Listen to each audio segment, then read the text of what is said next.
The automatic doors whispered open with a soft whoosh as Jackson stepped into Store 7.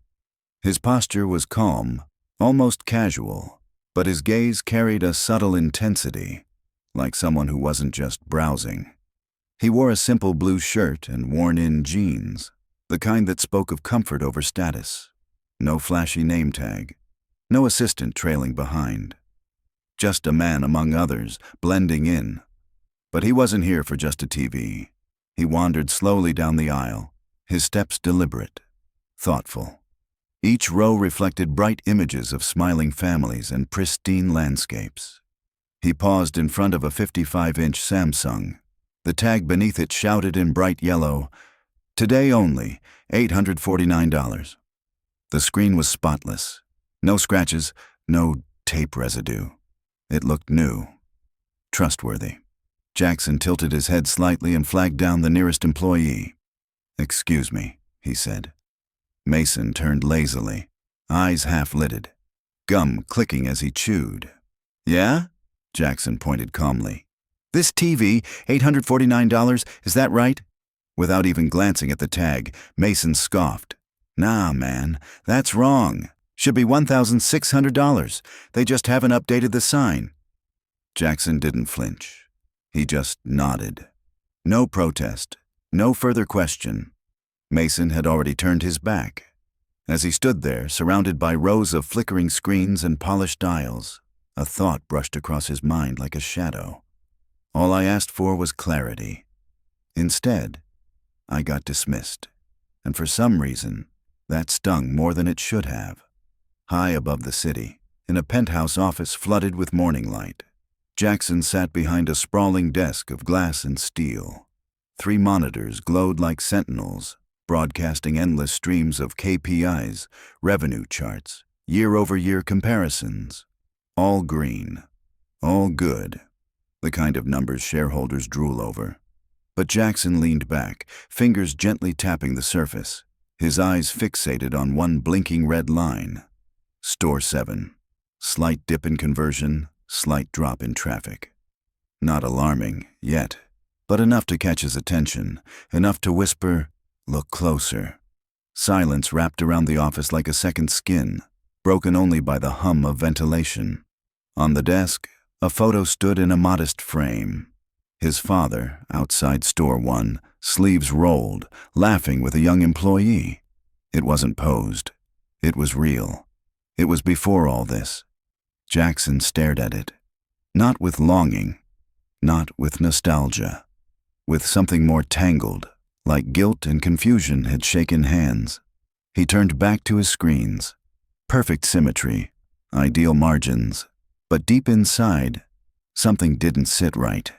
He opened the customer feedback tab. Line after line of short, clipped frustration. No one greeted me. I walked around for 10 minutes. Felt like I was bothering them just for asking a question. He read them, then read them again, and again. The numbers were lying with a smile, because somewhere between the charts and the cash registers, something human had vanished. Jackson opened the drawer and pulled out a worn photo. His father again, this time younger, grinning, name tag askew, arm around another employee. No tech, no suits, just people. People who mattered. He whispered under his breath. He didn't need metrics. He listened. He turned back to the glowing monitors. "I don't need higher margins," he muttered. "I need to know who still cares, who still shows up." He set the photo down beside his tablet. For the first time that day, the numbers stopped mattering. He walked to the window and stared down at the buzzing city. Taxis, people, movement, life. But in his office, stillness lingered. He walked back, closed the laptop with a quiet click, and slipped the photo into his jacket pocket. No email, no announcement. Just one man, one visit, one question buried deep in his chest. Is anyone still doing it the way Dad taught us? He grabbed his keys. Wallet, no company badge. As he stepped into the elevator, he didn't tell anyone where he was going. Because this wasn't a CEO on a scheduled visit. This was a man chasing something he thought was lost. The storage closet groaned as he pulled out a plain white shirt. No logo, no pressed collar, just cotton and memory. He buttoned it slowly, rolled the sleeves once, slipped on soft loafers. Quiet, comfortable, like his father used to wear. In the mirror, his face looked older than he remembered. Calm, but weathered. The kind of tired that doesn't come from lack of sleep, but from watching something you love change without your say. He checked his pocket. Keys, wallet, phone, and a folded note. 3 store names scribbled in his own handwriting. No plan, no script, just instinct.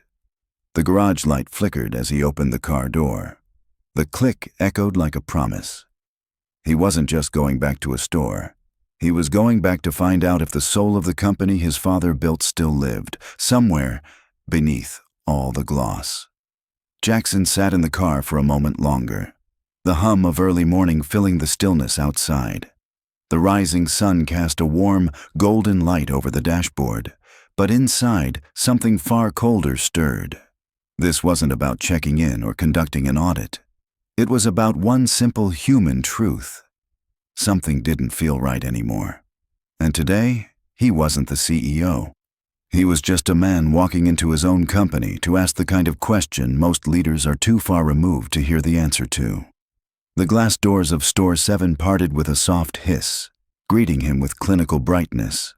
The air inside was perfectly chilled, the aisles flawless in presentation. Everything on the surface whispered order and polish. But no one looked up. To his right, 2 employees leaned against a counter, huddled over a phone. One of them, Mason, laughed loudly, oblivious to the world around him. Their backs turned, their attention elsewhere. Not a single hello, not a nod. Jackson stood near the entrance for a few seconds, waiting, not for attention, but for acknowledgement. It never came. He took a step forward, then another. The soles of his loafers made no sound on the tile. He moved like a ghost through a place that once pulsed with purpose. No one noticed, no one cared, and something in his chest began to ache, not from anger, but from recognition. This is what we've become. As he reached the familiar aisle, he paused in front of the same 55-inch Samsung. The bold yellow sign beneath it read, $849, today only. It was perfectly placed. Corners sharp, ink fresh, no tape curling, no fine print. A clean, silent promise. Jackson stared at it, not with interest in the deal, but with quiet doubt. Was it an honest price? Or a lie left too long on display? The screen played a slow-motion soccer replay. The cheers of the crowd, the goal, the celebration, it all reflected in Jackson's eyes. But the moment shattered with the sound of footsteps behind him. Mason approached, phone still in hand, scrolling mid-step. "That one?" he asked, nodding lazily toward the screen. "It's $1,600. Tag's wrong." Jackson blinked once, his voice calm. "The sign says $849. Today only." Mason shrugged without looking.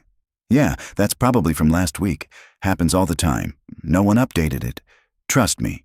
No scan, no check. Just assumption and dismissal." Jackson's eyes didn't leave the sign. It looked too clean to be old, too precise to be neglected. He turned back to Mason softly. "You sure?" "Yeah, man.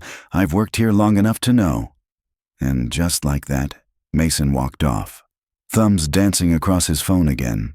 Jackson didn't follow. He stood still, staring at the numbers. Not because of the price, but because of how casually truth was tossed aside. How easily the question, "Is this real?" was answered with indifference. He turned slightly. "Would you mind scanning it to be sure?" Mason sighed, a sound heavy with condescension. "Look, trust me, Uncle. It's $1,600. Save yourself the trouble." Still no scan. No pause. Just another second wasted on someone who didn't matter. And in that moment, Jackson wasn't the owner of the store. He wasn't a leader. He was just another man asking for fairness and being told not to bother. He stepped back toward the end of the aisle quietly.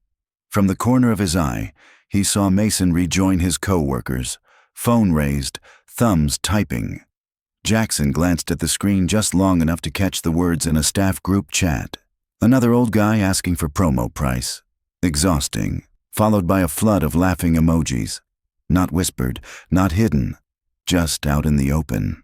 He turned his eyes back to the 849 sign, and something in his jaw shifted.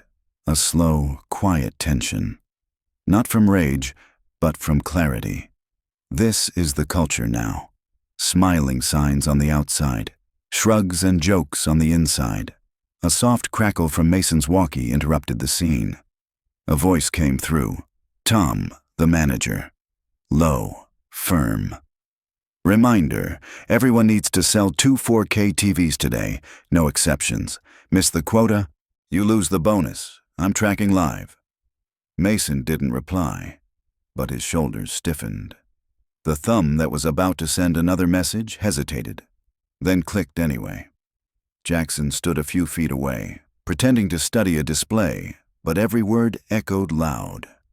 2 TVs or lose the bonus. The lie made more sense now. It wasn't laziness, it was pressure, still wrong, but suddenly human. He wasn't angry, he was awake. Jackson pulled out his phone, opened his notes, and typed slowly. Mason lied under pressure. Sales target driven. But who left the sign up? How long has it been there? How many walked away misled? He paused, stared at the glowing screen. His own reflection in the TV glass looked older now. A little more tired. A little more aware. He put the phone away. This wasn't one man's mistake. It was layers of oversight. A company that forgot how to listen. Someone printed that sign. Someone hung it. Someone forgot. And no one cared enough to fix it. As he took one last look at the $849 tag, a young woman entered. Receipt clutched in her hand. Worry painted across her face. She approached the service desk where Kyle leaned over, scrolling through his phone like the world outside didn't exist. "Hi, sorry, my TV isn't connecting to Wi-Fi," she said, voice gentle. "It's new, just bought it 2 days ago." Kyle didn't respond right away, just silence. Then a glance, flat and expressionless. "That's probably your internet," he muttered. "Not really our thing. You'll need to call your provider." No follow-up, no offer to help. Just a wall. She hesitated. "But the others I've had worked fine." Kyle barely turned. "Then it's your router. Maybe too far from the TV. Either way, not really our issue." His voice didn't carry disdain. It carried detachment. "We sell them," he added, eyes back on his screen. "We don't set up networks." Jackson watched her shoulders slump. The quiet pain of being brushed off, not insulted, ignored. And he realized something deeper. This wasn't rudeness. It was something worse. It was a store that stopped caring. She blinked, confused. "So, there's nothing you can do?" Kyle didn't meet her eyes, just shrugged. "Not unless you want to pay for in-home tech support. That's a whole separate thing." The quiet disappointment on her face said everything. No anger, no protest, just a small collapse of hope. Jackson watched as she turned and walked toward the exit, receipt still clutched tightly in her hand. Her steps were small, unsure, head slightly bowed. No one followed her. No effort to fix, no final offer to help. She exited the store exactly as she had entered it, alone, unanswered, unimportant. The automatic doors whispered open, the morning light spilled in, and she was gone. Behind Jackson, a massive screen mounted on the wall lit up in pristine resolution. A looped ad played on repeat, bright, cheerful, manufactured. "We don't just sell electronics," the narrator boomed with artificial warmth. "We build trust." The video showed a smiling employee helping an elderly man set up a TV. Kids clapped in a living room. A mother smiled as a sleek logo glowed on the wall. Your life. Powered. Jackson didn't flinch. He didn't blink. But the irony hit him like static through headphones. Too loud, too perfect, too false. He pulled out his phone and quietly typed a single note. Marketing says trust. The floor says otherwise. He lowered himself onto one of the showroom couches. It was stiff, unused. Part of the display. A spotless remote sat next to him, untouched. Around him, everything looked flawless. Clean aisles, sleek packaging, impressive specs. But there was no warmth, no connection, no soul. Across the floor, 3 employees huddled by the checkout counter. One raised a phone. A burst of laughter followed. A TikTok video, judging by the song. One of them mimed a dance. The others cackled. Not a glance toward the customers, not a flicker of awareness. It wasn't disrespectful in the traditional sense. It was deeper. Like the customers didn't exist at all. Jackson remained seated, shifting slightly. Waiting. Still nothing. To them, he was a chair. A mannequin. A non-event. Around him, the store buzzed with noise but no energy. Sound without presence. A young couple stood at the smart TV display, reading spec sheets. The woman looked around, waiting. Her partner pointed to one screen, unsure. No one came. Kyle stood just a few feet away, arms crossed, pretending to tidy a shelf. Jackson watched as he saw them, but didn't move. Then something telling happened. Another employee stepped forward, clearly about to help. But Kyle reached out, tapped his arm, and whispered, "Wait. Let them ask first. That way, it's mine." The other staff member hesitated, then stepped back like a soldier told to stand down. The couple exchanged glances. Confused, hesitant, still waiting. Jackson's chest tightened. It wasn't about helping. It was about credit, commission, ownership of a transaction. Kyle wasn't withholding service because he didn't care. He was withholding it because he wanted the glory, the sale, the bonus. It wasn't even about customers anymore. It was about winning points on a board. Jackson leaned forward on the couch. His elbows rested on his knees, fingers folded, eyes low. Behind him, laughter from the break area. Another employee restocked shelves nearby. Still, no one acknowledged the man sitting at the center of it all. "This is mine," he thought. "My name is on the lease, on the systems, on the lights, and I'm invisible in it." He looked up again. The couple had left. No interaction, no service, no sale. The screen above continued its loop. Bright smiles, warm handshakes. Happy families. The dream. Around him, cold, distant, sterile, silent. I used to believe this place meant something. Now, it's just walls and wiring. Then, like a whisper, breaking through static. "Excuse me, sir. Do you need help with anything?" Jackson looked up. She was young. Maybe 25th. Her polo was slightly faded. Her name tag read, Emily. There was no script in her voice, no fake cheer. Just sincerity, just presence. She wasn't too close, wasn't rushing, just there. He gave a small nod, just comparing a few models. Her smile was soft, real. "Happy to walk you through them. Some are great for movies, others for gaming, depends on what you're after." Jackson rose slowly. The air shifted. Something softened. She didn't lead with specs. She didn't push a sale. She simply walked with him to the display wall. Behind them, the buzz of the store droned on. But for the first time all day, Jackson wasn't a ghost. He was seen. Emily pointed to 2 adjacent screens. "This one's great for gaming, fast refresh rate, low input lag. Color's really sharp." She turned slightly. "But this one's better for sports. Sharper motion handling. My dad watches football on it every Sunday." Jackson nodded, hands behind his back. She wasn't performing. She wasn't overselling. She was explaining, gently, thoughtfully.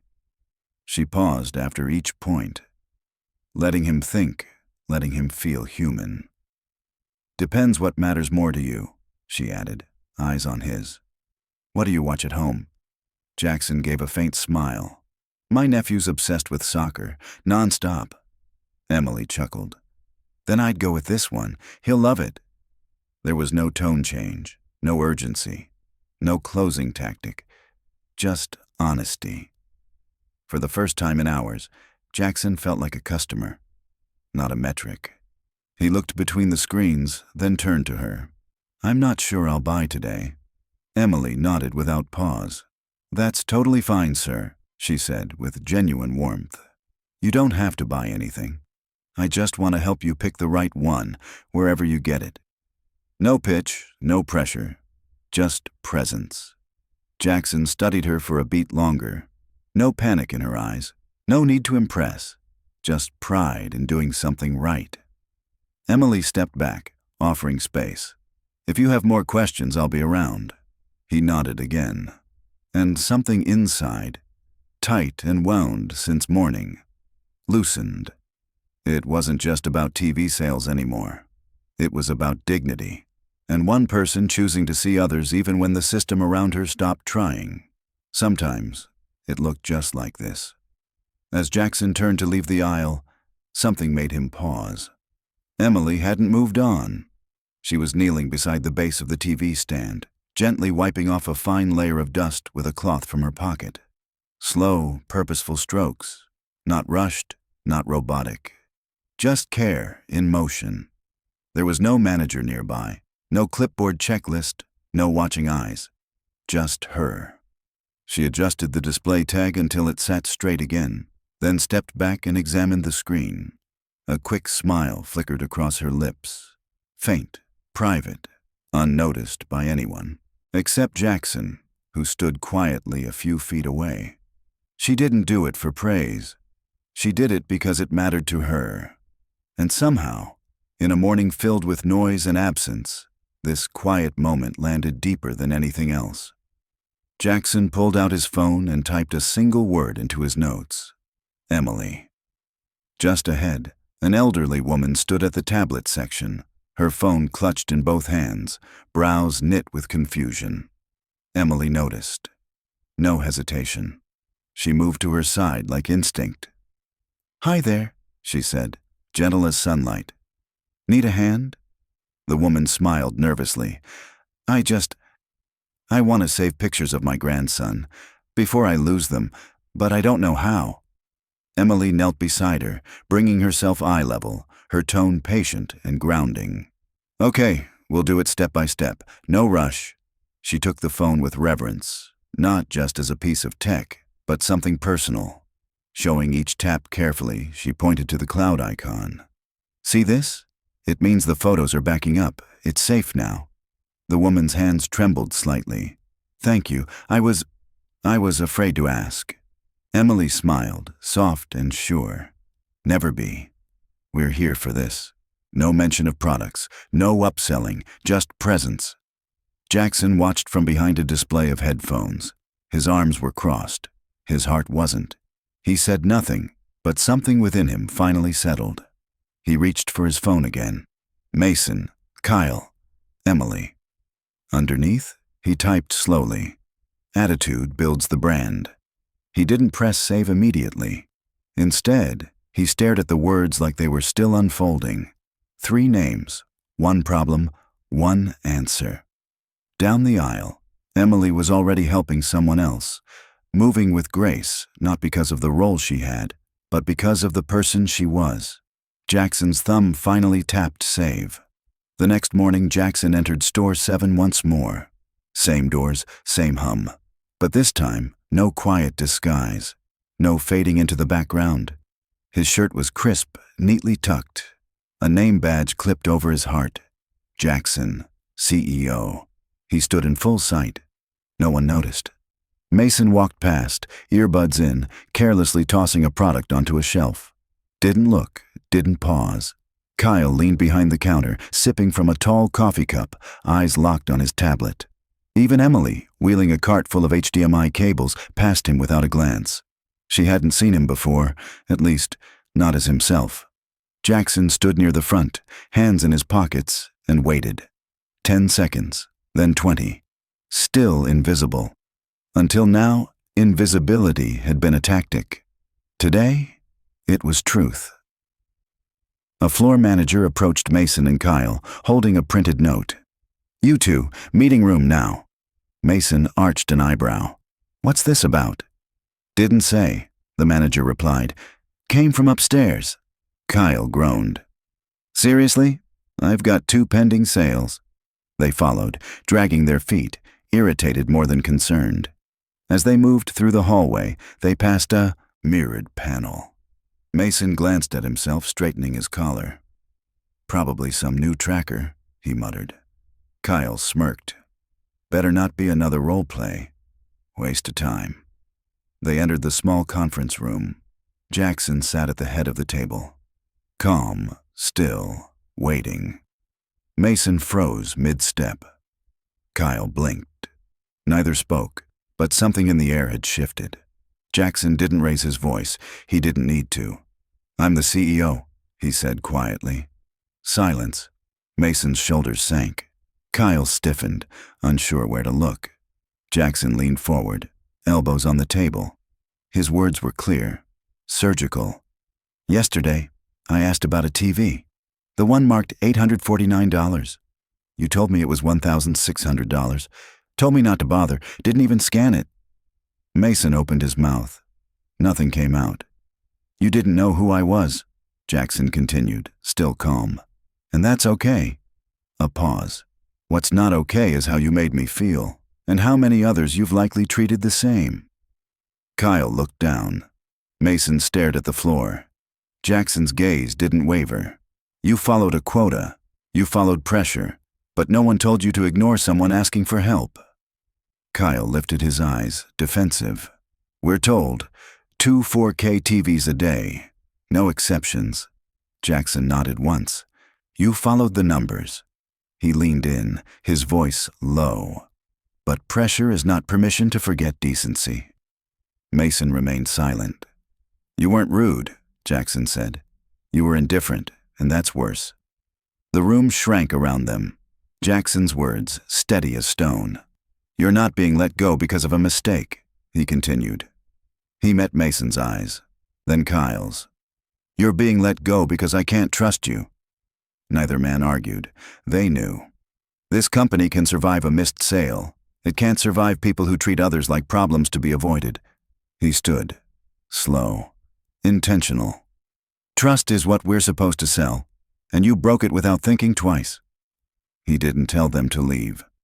The door remained open. The choice was already made. Later that morning, Jackson stood by the display tables near the entrance, clipboard in hand. The air on the floor was different now, stiff, uncertain. The staff moved slower, quieter. But amidst it all, Emily continued as she always had. Focused, attentive, untouched by the noise. "Emily," Jackson called, gentle. She turned, startled. "Yes, sir?" He walked over, calm, clear. "Starting today," he said, "you'll lead the floor team." Her eyes widened. "Me?" "You treat people like people," he replied. "That's what matters here. Not quotas, not titles." Emily hesitated, caught between disbelief and pride. "I'll do my best," she said quietly. "I know," Jackson replied, his tone warm, his belief clear. No fanfare, no corporate ceremony. Just a recognition earned, not given. As they stepped aside, Emily looked down, nervous. "Sir, I've never managed a team before." Jackson turned fully toward her. "I know. I don't have experience with reports, quotas, all that." He smiled softly. "I'm not looking for someone who knows everything," he said. A pause. "I'm looking for someone real." Emily met Jackson's eyes. Steady now, not searching. He didn't speak from a podium. He didn't hold a checklist. Just a man telling a truth. "You helped people when no one was watching," he said quietly. "You cared when it didn't benefit you. That's what leadership is." Around them, the hum of the store faded. The weight of his words hung in the stillness between them. soft and solid. Emily didn't respond right away, but something in her shifted, shoulders relaxing not from obligation, but from finally being seen, trusted. For the first time, she allowed herself to believe she belonged here. In the break room, the rest of the team had gathered, quiet, waiting.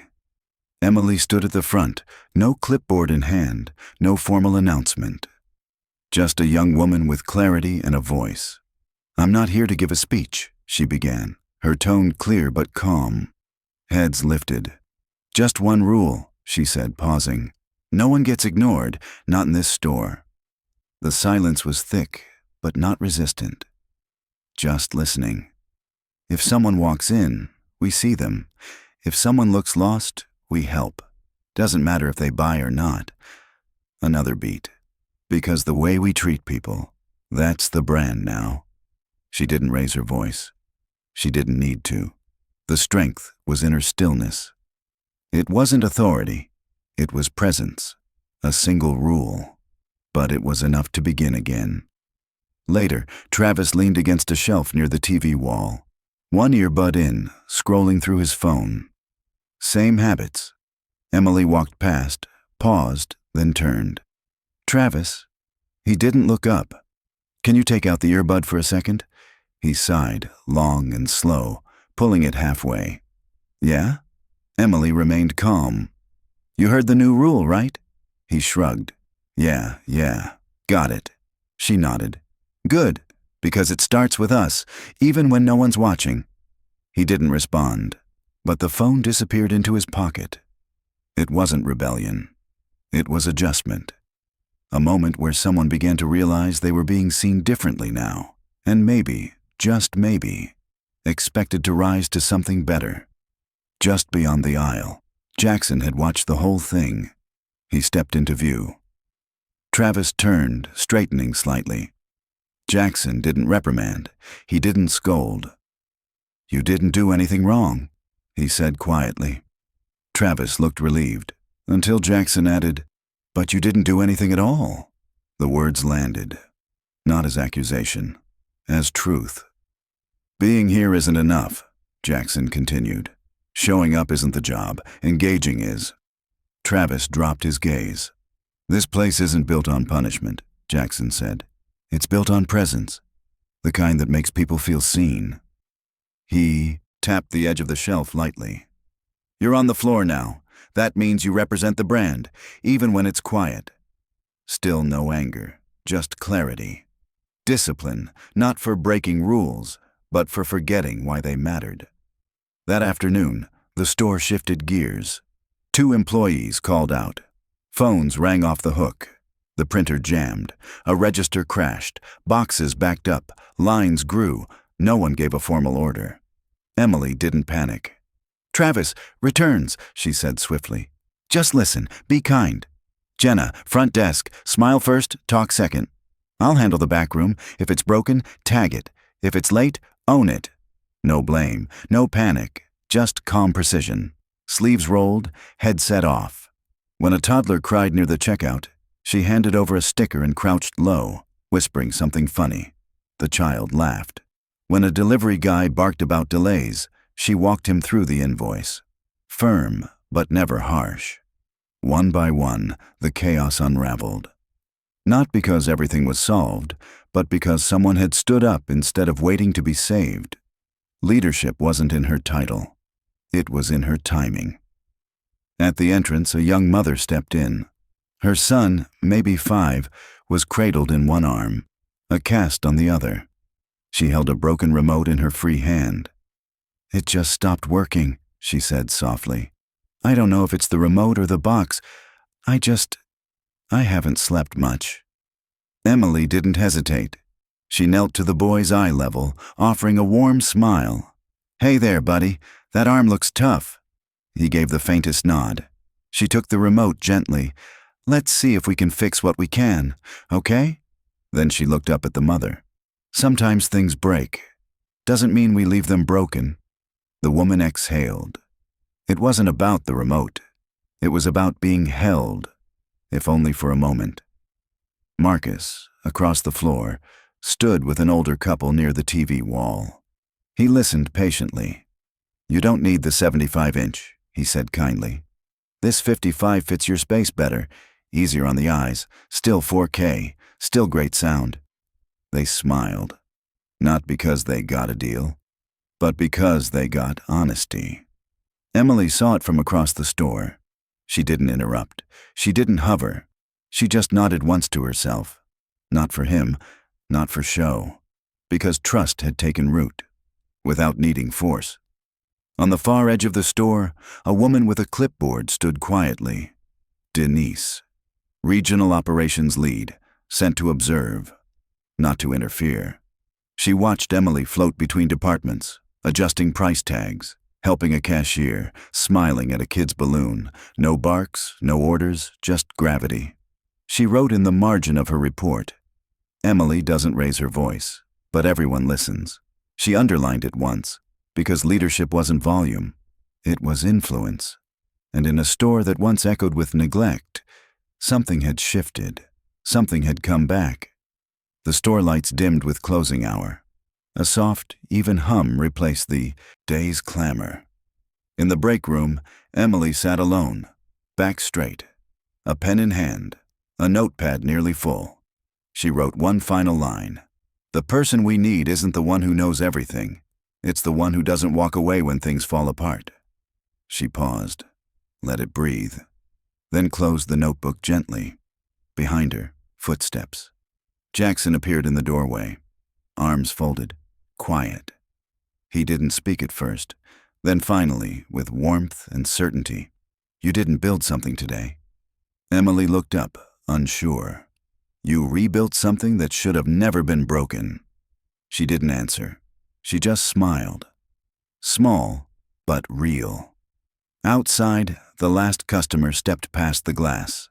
Inside, something far deeper had settled. Not a transaction, not a metric, but a culture.